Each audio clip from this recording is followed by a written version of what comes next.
우리 함께 같이 찬양하도록 하겠습니다.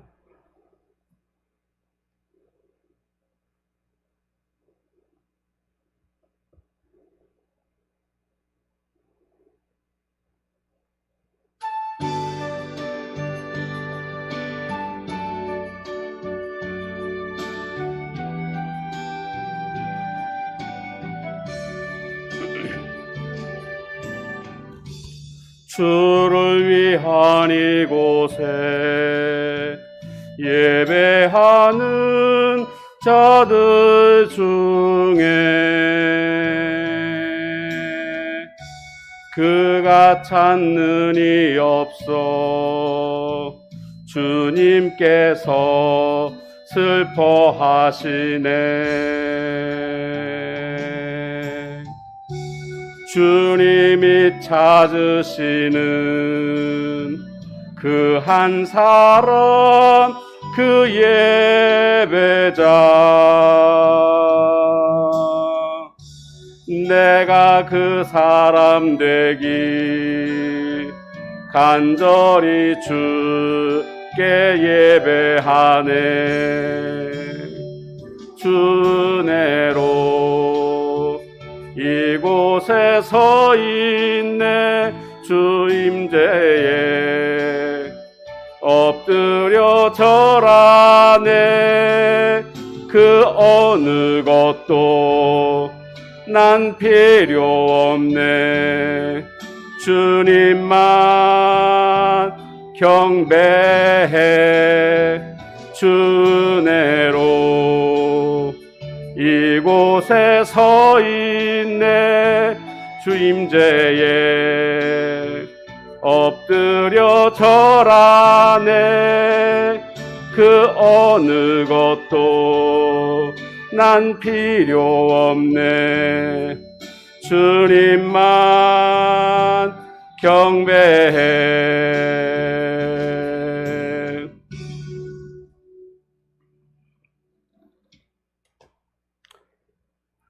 다 같이 묵도하심으로 3일 예배를 하나님 앞에 드리도록 합니다.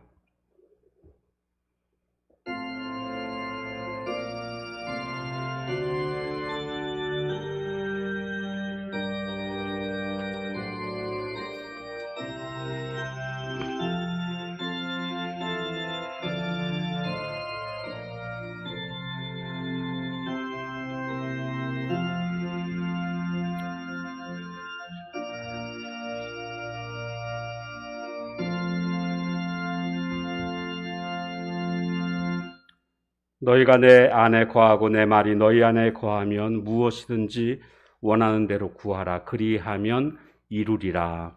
아멘. 하나님 감사합니다. 지난 3일 동안도 주님의 보호 가운데 지내게 해주셨다가 주님 전에 나와 예배드릴 수 있도록 인도해 주시니 참 감사합니다. 예배드림이 우리에게는 아주 이제는 특별한 것이 될 만큼 여러 가지로 어려운 상황들이 있지만 이 모든 것들을 또한 이기고 주님 앞에 예배할 수 있는 저희들 믿음 되었사오니 하나님 우리의 이 마음 중심을 받아주시고 예배 가운데 임재하시고 큰 은혜로 함께해 주옵소서. 사단마귀 틈타지 못하도록 주의 성령으로만 충만히 임하여 주옵소서.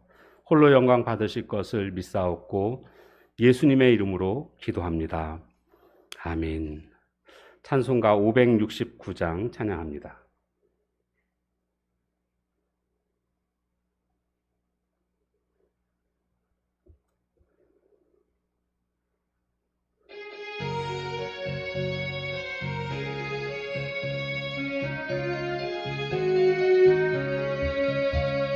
선한 목자 되신 우리 주 항상 인도하시고 푸른 풀밭 좋은 곳에서 우리 먹여주소서.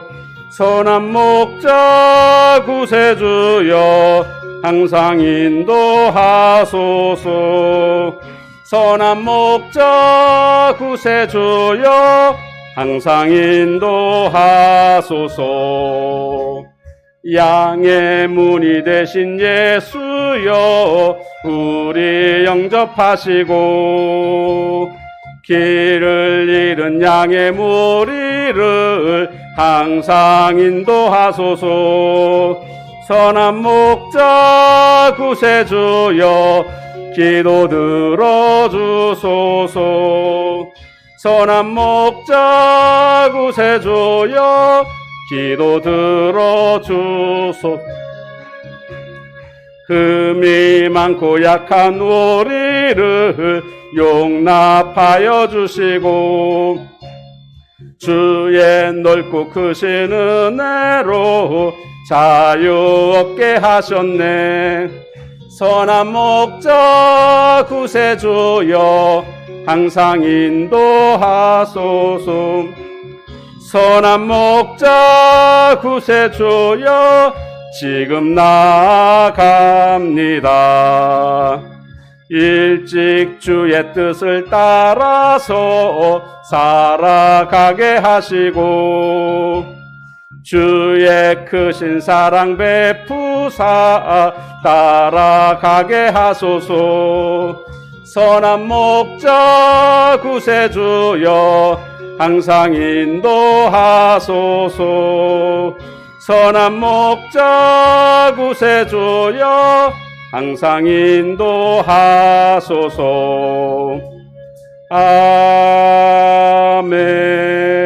아멘. 우리 1월의 공동기도문을 가지고 우리 함께 같이 기도하는 시간입니다.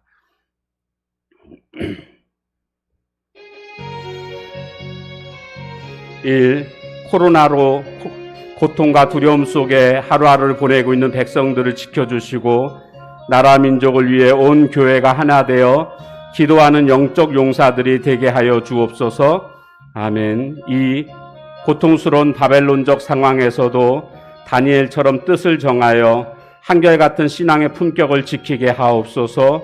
아멘. 세 번째, 임직을 받는 임직자들이 충성스러운 일꾼들이 되게 하시며 은혜 충만한 임직식이 되게 하옵소서. 아멘. 우리 함께 같이 기도하도록 하겠습니다. 하나님, 코로나19로 인하여 어려움 당하고 있는 이 민족을 하나님 긍휼히 여겨주시고 이 어려움으로부터 속히 회복될 수 있도록 하나님 붙들어 주시옵소서. 우리의 잘못을 다시 한번 돌아보는 시간 되게 하시고 온 교회가 이 일을 위하여서 우리가 함께 같이 기도하며 이 일에 적극적으로 잘 대처함으로 말미암아 이 나라를 구해내는 한국 교회들 다 될 수 있도록 하나님 함께해 주옵소서. 기도의 용사들 되게 하옵소서. 특별히 이렇게 바벨론적 상황 속에서 하나님 다니엘이 뜻을 정하여 하나님 앞에 기도했던 것처럼 우리들도 한결같은 신앙을 그렇게 잃지 않고 하나님 살아가는 저희들 되게 하옵소서. 여러 가지로 이렇게 참석하지 못하고 있는 그런 사정들이 있는 우리 성도들의 마음을 위로해 주시고 저들도 함께 참석할 수 있는 날이 속히 올 수 있도록 하나님 은혜 베풀어 주옵소서. 하나님 믿음을 잃지 않도록 붙들어 주시고 하나님 이렇게 유튜브 통해서 예배를 드리는 성도들에게도 은혜를 베푸시고 이 시간에 함께한 우리 사랑하는 성도들에게도 하나님께서 한량없는 은혜로 함께해 주옵소서. 특별히 하나님 우리 교회가 임직식을 준비하고 있습니다. 임직식 가운데 하나님 함께 하셔서 놀라운 하나님의 은혜를 경험할 수 있도록 해주시고 특별히 임직을 받는 우리 임직자들이 충성스러운 하나님의 일꾼들이 다 될 수 있도록 하나님께서 특별한 은혜와 능력으로 붙들어 주시옵소서. 하나님 오늘도 하나님 말씀을 통하여서 큰 은혜 받기를 원합니다. 우리의 마음밭이 고른밭 되게 하시고 좋은 땅 되어서 하나님의 말씀을 온전히 잘 듣는 시간 되게 하시며 마음으로 아멘으로 화답하고 새 힘 얻어서 말씀으로 세상과 싸워 승리하는 믿음과 말씀으로 하나님 악한 세상에서 승리하는 저희들 모두가 다 될 수 있도록 하나님 함께해 주옵소서. 예수님의 이름으로 기도합니다. 아멘.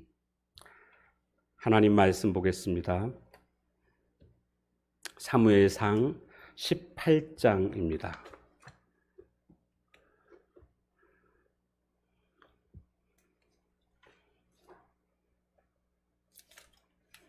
사무엘상 18장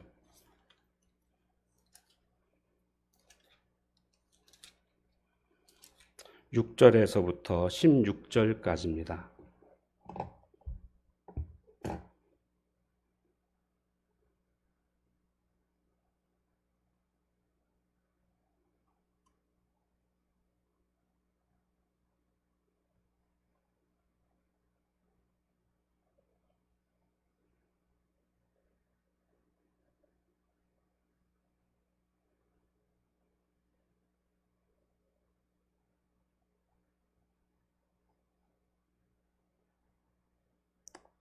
자, 6절에서부터 16절까지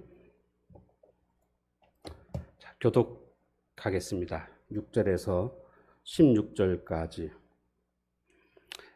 무리가 돌아올 때 곧 다윗이 블레셋 사람을 죽이고 돌아올 때에 여인들이 이스라엘 모든 성읍에서 나와서 노래하며 춤추며 소고와 경세를 가지고 왕 사울을 환영하는데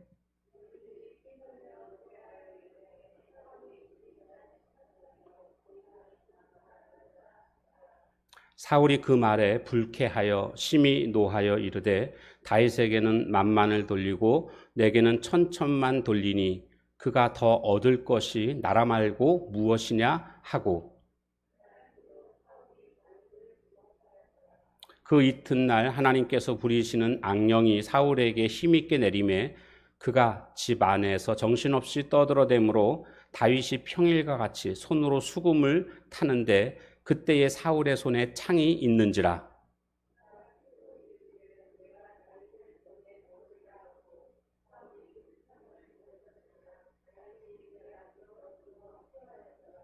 여호와께서 사울을 떠나 다윗과 함께 계심으로 사울이 그를 두려워한지라.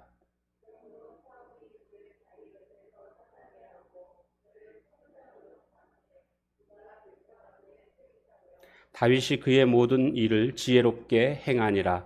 여호와께서 그와 함께 계시니라.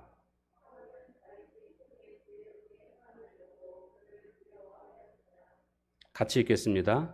온 이스라엘과 유다는 다윗을 사랑하였으니 그가 자기들 앞에 출입하기 때문이었더라. 아멘.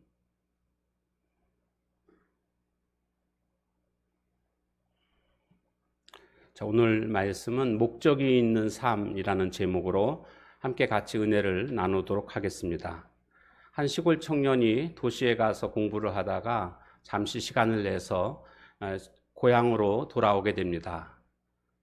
그는 고생하시는 아버지 농사 일을 돕고 싶은 마음이 생겨서 이제 쟁기질을 하게 됐습니다. 그런데 이리저리 삐뚤빼뚤 이렇게 똑바로 길이 나지를 않는 거죠. 아버지가 이렇게 밭두렁에 앉아서 구경하다가 껄껄껄 웃으면서 목적지를 두고 나가야 된다, 이렇게 이야기를 한 것입니다. 그래서 기준이 될 만한 목표물을 소 한 마리가 있어서 소를 기준을 잡고 이제 쟁기질을 또 하는데 해보니까 또 이게 똑바로 가지를 않는 겁니다. 또 아버님이 얘기를 하시죠. 야, 소가 움직이니까 그렇지, 이렇게 이야기를 했습니다. 그리고 저기 미루나무 하나 있으니까 그 미루나무 보고 하거라, 이렇게 일러 주게 됩니다. 그래서 아들은 미루나무를 보고 쟁기질을 했더니 정말 똑바로 그것이 길이 나더라는 거죠. 우리 인생도 마찬가지라는 생각을 해보게 됩니다. 목적이 분명해야 됩니다. 목적과 관련해서 세 종류의 우리 인생을 생각해 볼 수가 있는데, 첫 번째는 목적이 없는 인생입니다. 그날 그냥 되는 대로 살아가는 그런 삶이라고 할 수가 있습니다. 두 번째는 목적은 있는데 잘못된 목적을 가지고 인생을 살아가게 됩니다. 이런 인생은 설령 목적을 이루었다 할지라도 목적 자체가 잘못되었기 때문에 나중에 후회하고 허무한 인생으로 결론을 맞게 됩니다. 마지막 세 번째는 바로 올바른 목적을 갖고 살아가는 인생이라고 할 수가 있겠습니다. 올바른 목적을 갖게 되면 인생을 다 살고 나서 결코 후회하지 않습니다. 의미 있고 가치 있는 인생을 살았기 때문입니다. 이 세 가지 종류의 인생 중에 바람직한 인생이라고 한다면 말할 필요도 없이 세 번째 인생이라고 할 수가 있을 것입니다. 바로 다윗이 이 세 번째 종류의 인생에 해당됩니다. 다시 말씀드리면 올바른 목적을 가지고 살아가는 삶이었습니다. 다윗은 그러했다고 한다면 사울 왕은 어떤 인생을 살았는가? 이 사울 왕과 다윗을 비교해 보면서 우리가 이해하면 더 쉽게 이해가 될 것 같습니다. 많은 사람들은 세속적인 성공을 염두에 두고 그것을 목표로 삼고 살아가는 모습을 보게 되는데 대표적인 사람이 바로 사울 왕이라고 할 수가 있습니다. 반면에 다윗은 하나님의 영광에 그 목적을 두고 살아갔습니다. 사울을 먼저 살펴보게 되면 성경을 통해서 그가 세속적인 목적을 두고 살아갔다는 것은 그의 일생을 이렇게 살펴보면 뚜렷이 드러나고 있습니다. 보통 사람들은요, 세속적인 욕망에 집착한다라고 할 때에 보통은 세 가지를 이야기를 합니다. 권력욕, 명예욕, 또 물질욕 혹은 재물욕, 이 세 가지로 우리가 정리할 수가 있는데 바로 사울이 거기에 해당되는 모습을 보여줍니다.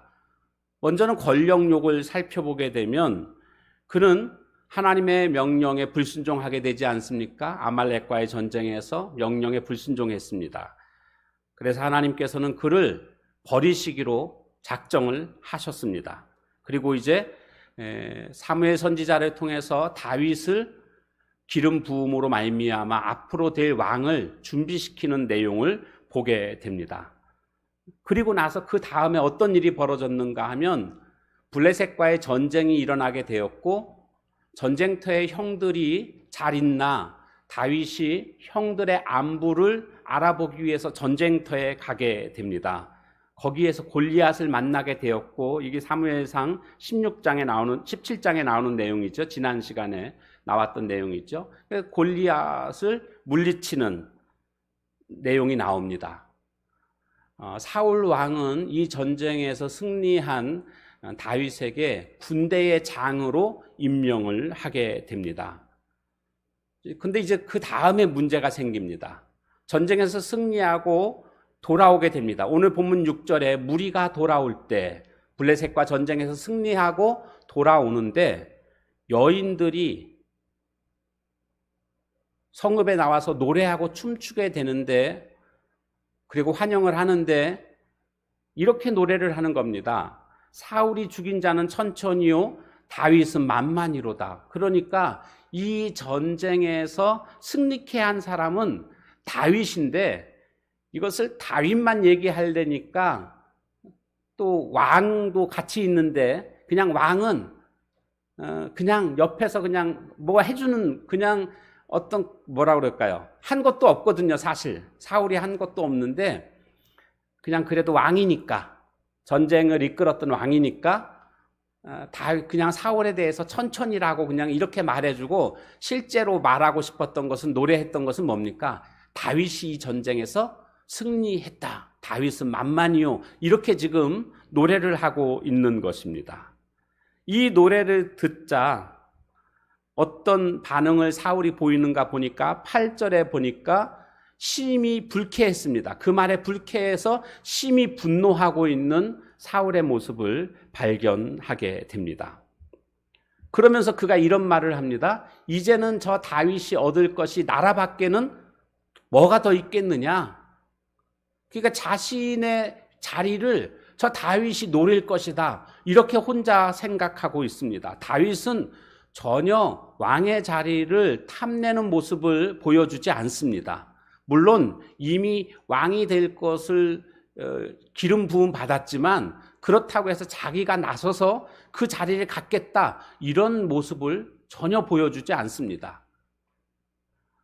다윗이 한 거라고는 충성한 것밖에 없습니다. 목숨 걸고 싸워 승리한 것밖에 없습니다. 그러면 상을 내리고 더 높여주지는 못할 망정 지금 이 사울 왕은 그 다음에 보니까 그날 후로 사울이 다윗을 주목하였더라. 이거 경계했다라는 거죠. 혹시나 반란을 일으키지 않을까, 내 자리를 뺏지 않을까, 그것을 주목하고 있는 그런 아주 마음이 좁아터진 이런 사울 왕의 모습을 볼 수가 있습니다. 그런데 그 다음에 이런 잘못된 마음을 먹게 되니까 그 다음 어떤 일이 벌어지게 됐습니까? 하나님께서 부리시는 악령이 사울 왕에게 내리게 됩니다. 그래서 사람 구실을 못하는 거죠. 악령에 씌어가지고 그렇게 사람 구실을 못하는 그런 상태가 됐는데 이제 이런 때에 다윗이 수금을 타게 되면 그 악령이 떠나가게 되는 이런 일이 있었거든요. 그 전에 이미 벌써 왕궁의 악사로 채용이 됐었습니다. 그래서 그렇게 악신을 쫓는 역할을 했었거든요. 그랬는데 지금 또 이런 일이 벌어지니까 역시 또 수금을 타는데 이번에는 사울의 손에 창이 있었습니다. 이 창을 던지면서 내가 저 다윗을 벽에다 박으리라. 그러니까 창이 다윗을 관통해 가지고 벽에다가 박겠다. 이런 얘기 아닙니까? 그래서 실제로 그 창을 던지게 됩니다.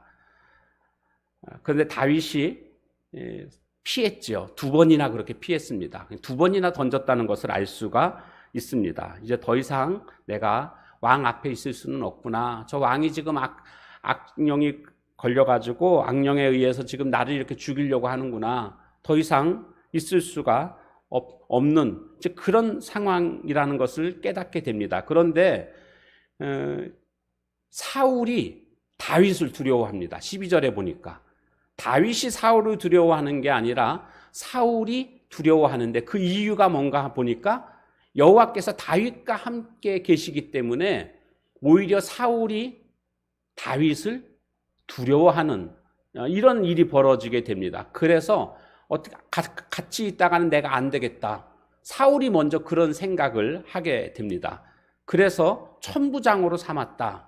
천부장으로 삼았다는 것은 지금으로 말하면 저기 전방부대의 사단장 뭐 이런 식으로 생각을 하면 될 것 같습니다. 지금 궁중에 악사로 있었는데 사단장으로 보냈다는 것은 궁중에 악사로 있다가 또 군대의 장으로 골리앗과 이긴 다음에 군대의 장으로 그렇게 임명하지 않았습니까? 군대의 장이라는 것은 고급 장교입니다. 그런데 지금 천부장으로 임명했다라는 것은 겉으로 볼 때는 더 승진한 그런 상황이라고 할 수가 있습니다.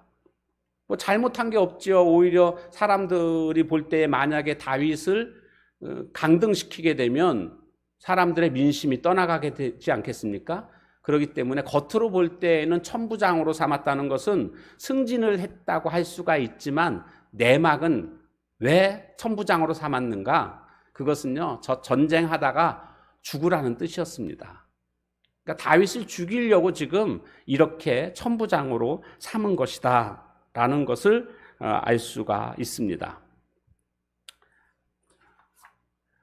그런데 다윗이 지혜롭게 행하는 겁니다.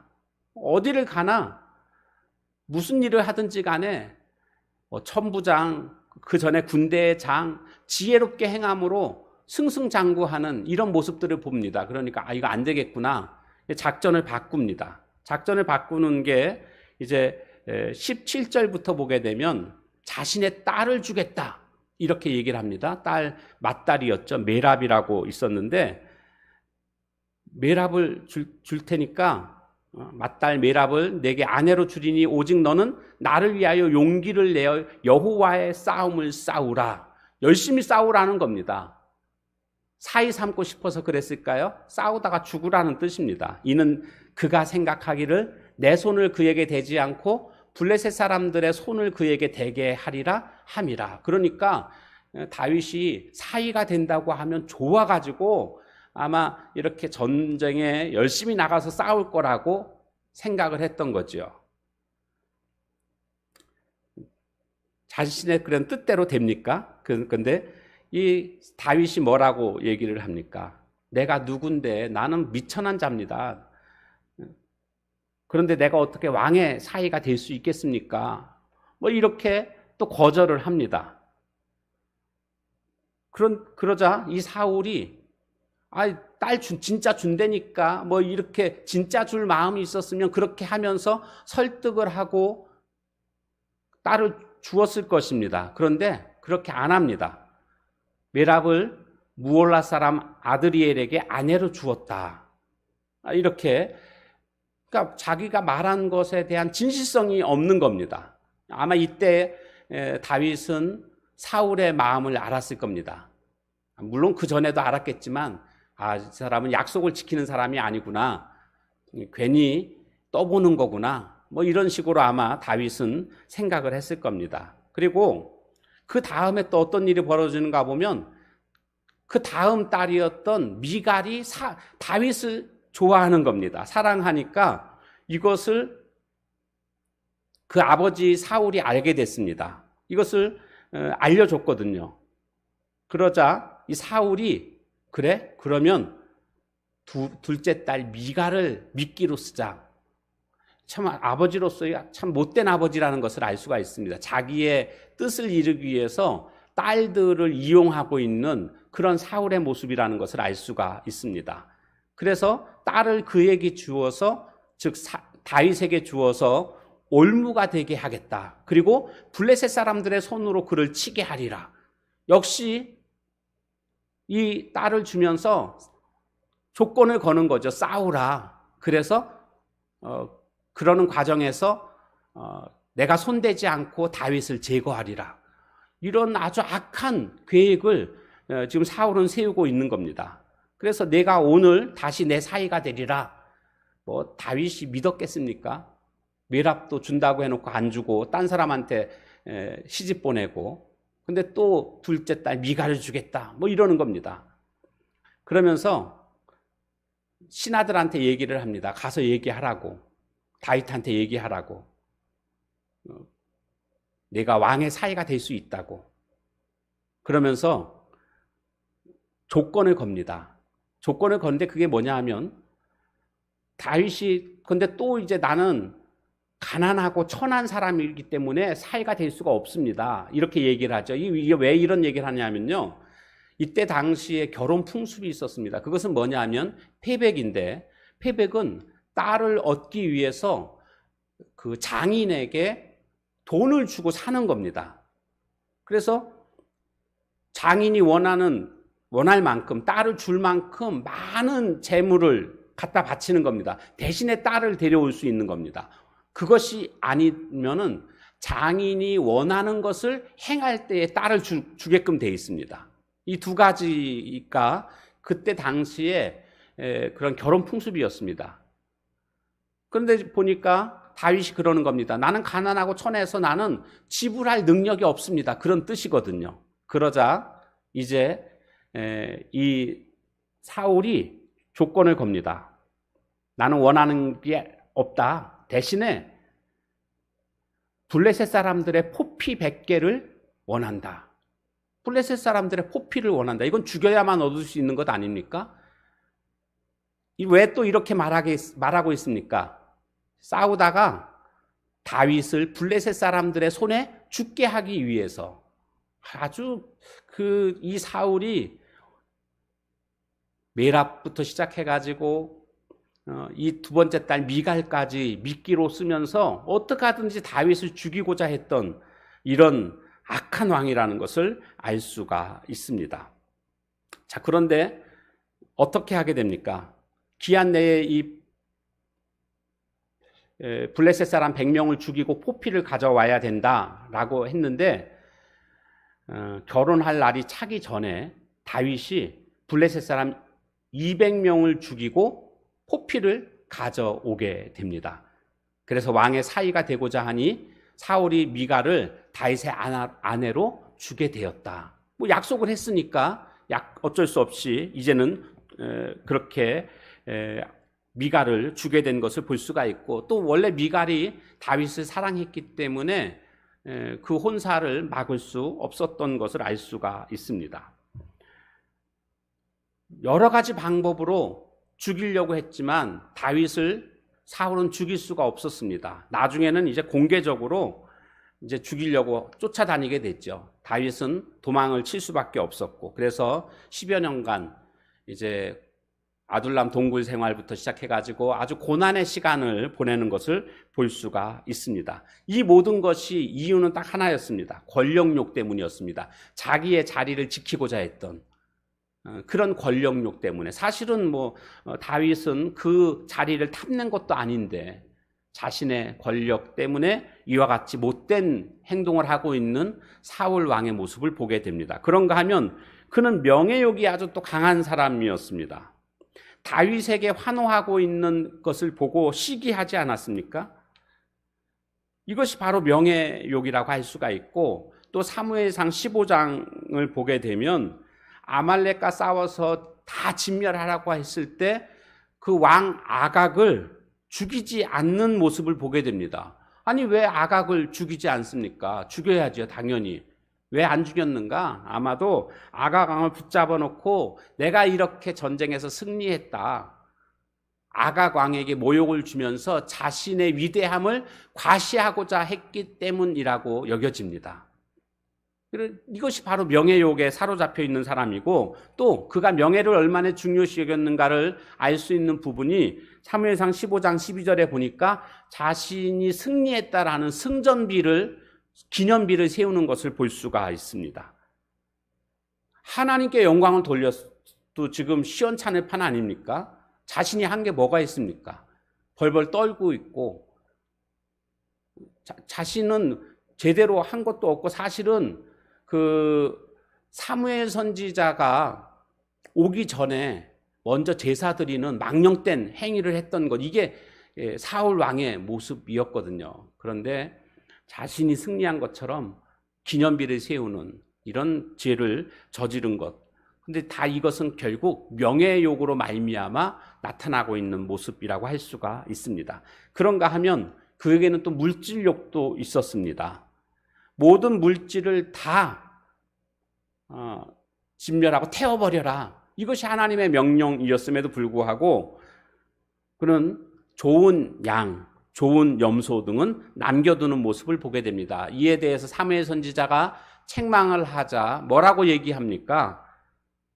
이거 제사용으로 당신의 하나님께 제사 드리려고 이렇게 남겨뒀다라고 거짓말을 합니다. 왜 거짓말이냐 하면 그는 제사 드리려고 그런 게 아니고요, 자기가 취하려고 자신의 욕심 때문에 남겨둔 것인데, 사무엘 선지자가 책망하자 둘러대고 있는, 핑계대고 있는 그런 모습이라고 할 수가 있습니다.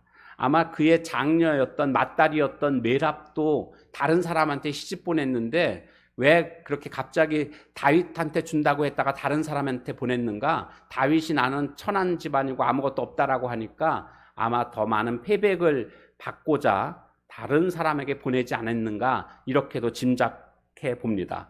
한마디로 말해서 이 사울 왕은 온통 세속적인 것들에 목적을 두고 살아가는, 즉 권력욕과 명예욕과 물질욕에 물들어 있는 그런 대표적인 사람이라는 것을 알 수가 있습니다. 우리는 여기서 중요한 교훈을 얻게 되는데, 잘못된 목적을 가지고 살아가는 사람은 그 결국 망가져 버리게 된다라는 것을 알 수가 있습니다. 인생의 목적이 잘못 설정되면 여러 가지 부작용이 나타나게 됩니다. 시기와 질투, 증오, 결국 이런 것들로 말미암아 모든 것을 다 잃게 되고, 사울의 말로를 여러분 보십시오. 어떻게 되어 있습니까? 우울증과 정신장난증이 일어나게 되고 나중에는 비참하게 전사하게 되는 것으로 생을 마감하는 것을 볼 수가 있습니다. 야고보 1장 14절 15절 말씀에 보면, 오직 각 사람이 시험을 받는 것은 자기 욕심에 끌려 미혹됨이니 욕심이 잉태한 즉 죄를 낳고 죄가 장성한 즉 사망을 낳느니라 라고 말씀하고 있지 않습니까? 여기 보니까 시험을 받는 것은 자기 욕심에 이끌려서 미혹되는 것이다 라고 말씀하고 있습니다. 자기 욕심에 이끌리게 되면, 미혹되면 결국 시험에 드는 겁니다. 그리고 멸망하게 되는 것입니다. 바로 사울이 그런 모습을 보여주고 있습니다. 오늘 우리도 인생을 살아가면서 이런 자기 욕심에 이끌리는, 세속적인 욕심에 이끌리는, 유혹되는 그런 모습이 되어서는 안 되겠습니다. 이솝 우화 중에 보면 파리와 나방에 관한 이야기가 나오고 있습니다. 파리가 하루는 꿀단지를 발견하고 단지 주위를 돌면서 꿀을 먹고 있었습니다. 그러다가 점점 꿀단지 안으로 들어가게 되었고 결국 거기서 꿀을 먹다가는 빠지게 되는 이런 모습이 됐습니다. 이것을 보고 나방이 조롱을 합니다. 비웃습니다. 야, 꿀이 그렇게 좋다고 거기까지 들어가면 어떡하느냐? 너 그러다가 이제 죽는 거 아니냐? 이런 바보야. 이렇게 조롱을 했습니다. 저녁이 됐는데 촛불이 있었는데 이 나방이 이 휘황찬란한 이 촛불을 보자 그 주위를 빙빙 돌다가 결국 촛불에 타서 죽어가게 됩니다.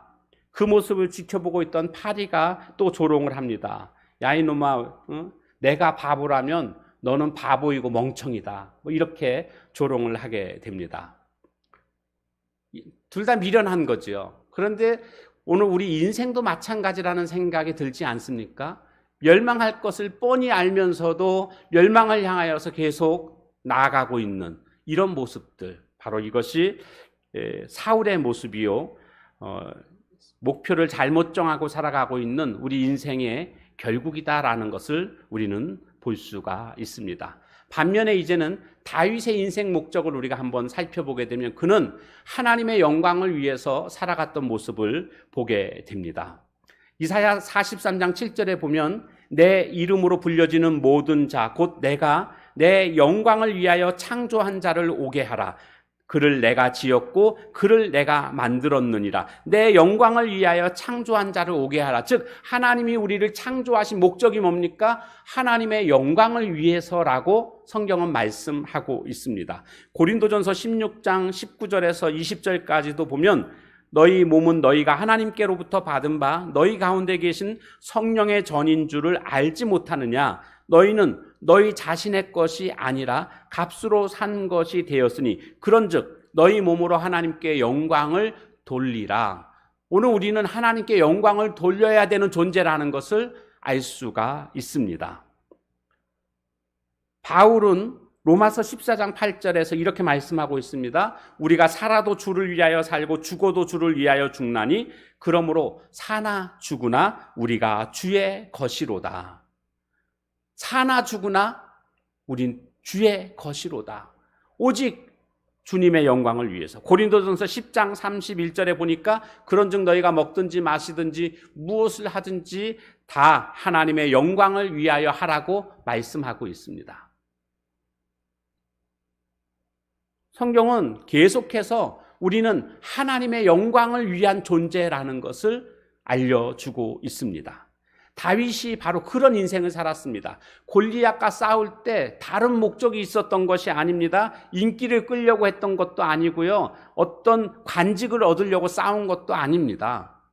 사울의 딸을 얻어서 사위가 되고자 했던 것도 아니었습니다. 그는 하나님의 영광을 생각하고 싸웠던 것을 알 수가 있습니다. 그래서 17장 26절에 가보면 이 할례받지 않은 블레셋 사람이 누구이기에 살아계시는 하나님의 군대를 모욕하겠느냐?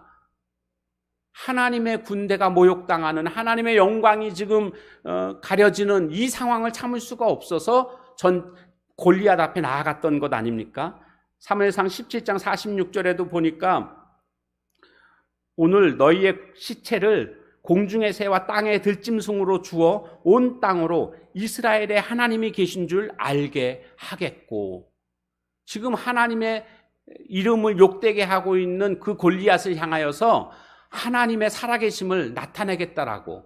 그러니까 지금 다윗이 골리앗 앞에 나서는 것은 다른 이유가 아닙니다. 오직 하나님의 영광을 위해서 자신의 목숨을 내놓고 나아가고 있는 다윗의 모습이라는 겁니다.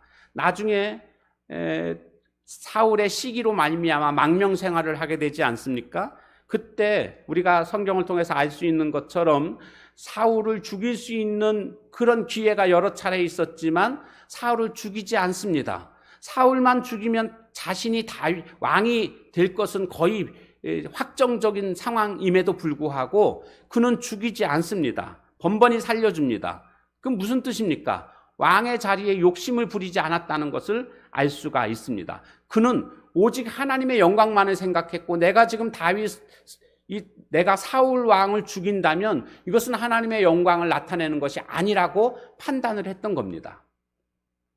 그래서 그는 사울 왕을 살려주고 있는 것을 보게 됩니다. 다윗의 목적은 왕이 아니었습니다. 그의 목적은 하나님의 영광이었습니다. 하나님의 영광을 나타내는 그 과정 속에 왕이라는 것은 도구로 사용될 뿐입니다. 그러니까 왕이 되든 왕이 되지 않든 그것은 다윗에게는 큰 문제가 되지 않습니다. 어떤 삶을 살든지 간에 오직 하나님의 영광만을 나타내는 것, 이것이 다윗의 삶의 목적이었습니다. 오늘 우리도 그런 삶을 살아가야 되지 않겠습니까? 내 삶의 목적은 오직 하나님의 영광이다. 이렇게 고백하면서 그것을 위해서 다른 것들은 다 도구화되는 겁니다. 그 자체가 목적이 아닙니다. 재물이 목적이 아니고 권력도 목적이 아니고 명예도 목적이 아닙니다. 오직 하나님의 영광만이 목적이 된 그것이 다윗의 삶이었음을 우리는 보게 됩니다. 이렇게 하나님의 영광을 위해서 사는 자에게 하나님은 어떤 축복을 주시는가 보니까, 먼저는 하나님은 이와 같은 영광을 위해서 사는 자와 하나님이 동행하시는 것을 볼 수가 있습니다. 구체적으로 하나님이 동행하신다. 예, 하나님 동행하시는 그 자체가 축복입니다. 그래서 오늘 말씀에 보게 되면 12절에도 보고 14절에도 나오고 28절에도 나오는데요. 여호와께서 사울을 떠나 다윗과 함께 계심으로, 다윗과 함께 계셨죠. 14절에도 보니까 다윗이 이를 지혜롭게 행하니라, 여호와께서 그와 함께 계시니라. 이렇게 계속 여호와께서 다윗과 함께 계신다, 이런 내용이 나오는 것을 볼 수가 있습니다. 28절에도 보니까 여호와께서 다윗과 함께 계심을 사울이 보고 알았고, 이런 말씀이 나오고 있습니다. 계속 여호와께서 함께 하신다. 그 여호와, 만군의 여호와, 능력의 하나님이 함께 하시면 뭐가 문제겠습니까? 뭐가 두렵겠습니까?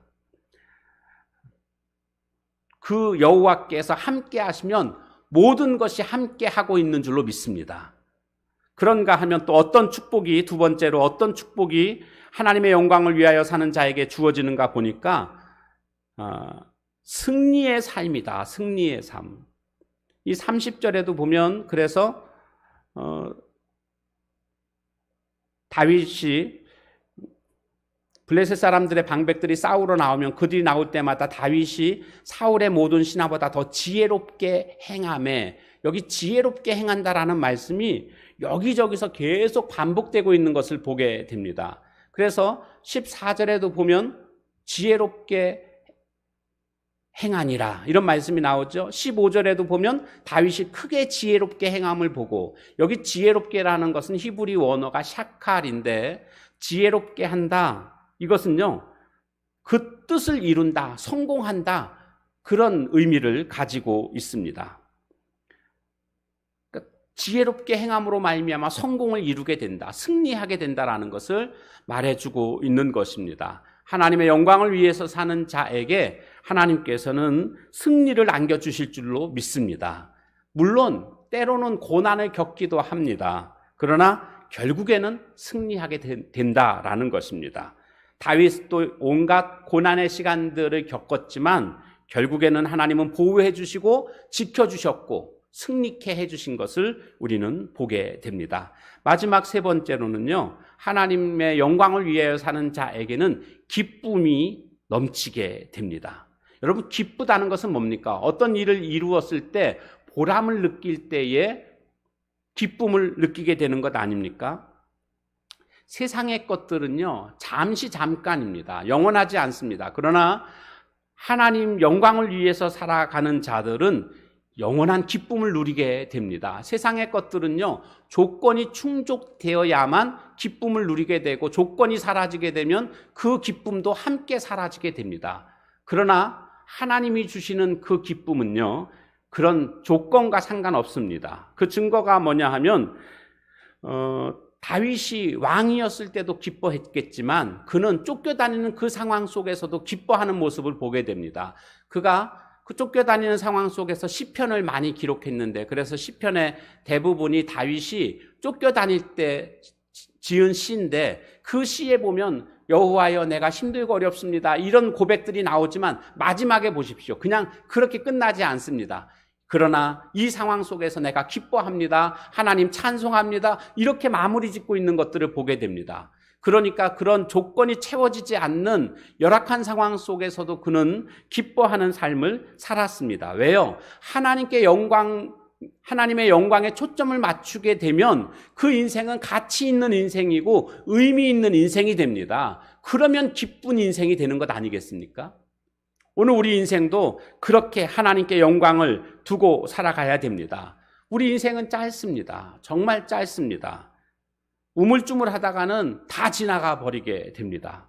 그래서 시편 103편 15절 16절에 보니까 인생은 그날이 풀과 같으며 그 영화가 들의 꽃과 같도다. 그것은 바람이 지나가면 없어지나니 그 있던 자리도 다시 알지 못하거니와. 인생이 풀과 같다라는 겁니다. 제가 2003년도에 개척을 했습니다. 10년이면 2013년이잖아요. 이제 2023년, 20년이 지금 다가왔습니다. 시간이 그렇게 지났습니다. 그때만 해도 둘째 애가 갓난애기였습니다. 3살이요, 3살? 그러니까 갓난애기죠, 3살. 그런 상황이었습니다. 근데 지금은 벌써 대학생이 돼가지고 저보다 더 큰 녀석이 됐습니다. 세월이 지금 이런 거예요. 근데 깨닫게 되면은요, 정말 세월이 얼마 남지 않았구나. 깨닫게 되면 그때는 뭘 좀 하고 싶어도요, 받쳐주질 않습니다. 몸이 받쳐주질 않고요, 건강이 받쳐주질 않고요, 뭐 하고 싶어도 하지 못하는 안타까운 상황들을 맞이하게 됩니다. 그러니까 늦었다고 생각할 때가 제일 빠른 때다. 예, 그 수학 정석에 보면 제일 앞장에 나오는 말입니다. 지금 늦었다고 생각했을 때가 제일 빠른 때다. 지금 우리가 하나님의 영광을 위해서 살아가야 될 때인 줄로 믿습니다. 악기도 이렇게 연주하다 보면 기타도 그렇고 바이올린도 그렇고 피아노도 그렇고 풀리게 됩니다. 그래서 어떻게 하죠? 조율을 합니다. 악기를 조율을 합니다. 원래 음을 다시 찾아가기 위해서 다시금 조이는, 그래서 원래 음을 맞춰서 연주를 하는 모습을 볼 수가 있습니다. 우리의 인생도 조율을 할 때라고 여겨집니다. 내 인생이 지금 바른 목적으로 가고 있는가? 원래는 바른 목적을 세웠었죠. 그런데 어느 순간 이런저런 일들로 말미암아 그 목적대로 가지 못하고 마치 바이올린 줄이 풀리는 것처럼 우리의 인생이 지금 풀려가지고 영광이 아닌 다른 쪽으로 가고 있지 않았는가? 우리의 인생을 조율할 때가 아닌가? 그래야만 우리가 다윗처럼 하나님의 영광을 위해서 살아갈 수 있게 될 줄로 믿습니다. 그런 인생은요, 이제 하나님의 영광을 바라보고 그것의 목적을 딱 두게 되면 우리 인생은 가치 있는 인생이 될 것이고 의미 있는 인생이 될 줄로 믿습니다. 그런 인생을 주님은 기뻐하실 것이고 하나님은 우리와 동행해 주실 것이고 승리를 안겨주실 것이고 기쁨으로 충만한 삶을 살아가게 될 줄로 믿습니다. 이 은혜가 우리 모두에게 함께 하시기를 주님의 이름으로 축원합니다. 오늘 주신 말씀 기억하면서 우리 모두 함께 같이 통성으로 기도하는 시간을 갖도록 하겠습니다. 주님, 우리가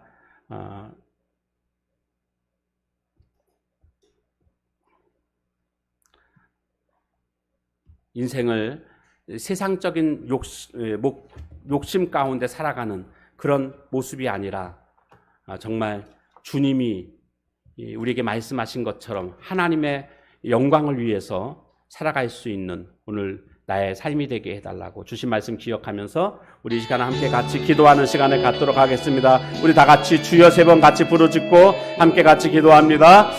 주여, 주여, 주여.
하나님, 우리의 인생의 목적이 어디에 있는가를 이 시간도 살펴봤습니다. 세상적인 그러한 권력, 또 명예, 물질의 욕심을 두고 살아가는 사울왕과 같은 모습이 되지 말고 다윗처럼 오직 하나님의 영광만을 위해서 살아갈 수 있는 저희들 되게 하옵소서. 우리의 인생이 아주 짧음을 깨닫게 됩니다. 우물쭈물하다가 시간 다 지나가고 우리 인생은 풀과 같다라고, 그 영화가 들의 꽃과 같다라고 잠시 잠깐인데 하나님의 영광 생각하지 않고 세상의 것 쫓아가다가 후회하고 낙심하는 그런 인생 되지 말고 정말 하나님의 영광만을 위해서 살다가 하나님 앞에 섰을 때에 칭찬 들을 수 있는 의미 있고 가치 있는 오늘 우리들의 삶이 다 될 수 있도록 은혜 베풀어 주옵소서. 악기도 조율을 하는데 우리의 인생이 혹시나 잘못된 방향으로 나가고 있지 않는지 우리의 삶을 다시 한번 인생의 목적을 잘 조율해서 목적이 있는 삶처럼 오늘 하나님의 영광만을 위해서 살아감으로 말미암아 하나님 앞에 섰을 때에 후회하지 않고 기쁨 가득한 가치 있고 의미 있는 오늘 우리들의 삶이 되게 하옵소서. 예수님의 이름으로 감사하며 간절히 기도하옵나이다. 아멘. 하늘에 계신 우리 아버지여, 이름이 거룩히 여김을 받으시오며 나라 임하옵시며 뜻이 하늘에서 이룬 것 같이 땅에서도 이루어지이다. 오늘날 우리에게 일용할 양식을 주옵시고 우리가 우리에게 죄 지은 자를 사하여 준 것 같이 우리 죄를 사하여 주옵시고 우리를 시험에 들게 하지 마옵시고 다만 악에서 구하옵소서. 대개 나라와 권세와 영광이 아버지께 영원히 있사옵나이다. 아멘.